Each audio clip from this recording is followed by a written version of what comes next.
บายดีเพื่อนๆจากรีฟาร์มเนาะวันนี้ลูกค้าเพิ่นก็มาหาขอสถานที่เนาะเจ้าเนาะตู่112หน่วยเจ้าเนาะสำหรับรีฟาร์มในตู่ฟักไข่เนี่ยจะมีทั้งหมดหลากหลายแบบอยู่เจ้าเนาะนับตั้งแต่80หน่วย5หลายพันหน่วยเจ้าเนาะ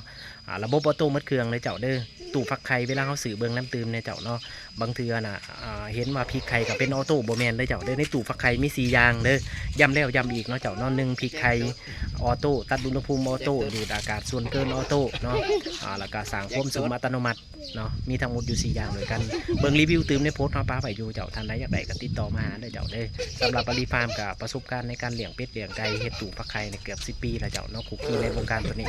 สื่อไปได้แน่นอนว่าได้รับผลเนาะเจ้าเนาะและที่สำคัญเฮาให้คำปรึกษาตลอดอายุการใช้งานได้เจ้าเด้อบ่ต้องลองผิดลองถูกด้วยตัวเองเฮาลองให้เบิดแล้วเจ้าเนาะเลี้ยงเป็ดเลี้ยงไก่เลี้ยงนกกระทาเลี้ยงไก่ง่วงไก่ต๊อกไก่ฟ้านกยุงตลอดฮอดนกกระจอกเทศแม่นเฮาฟักหมดเจ้าเนาะเลี้ยงหมดแล้วก็ฟักขายเจ้าเนาะขอบใจหลายๆที่ติดตามรับชมเจ้า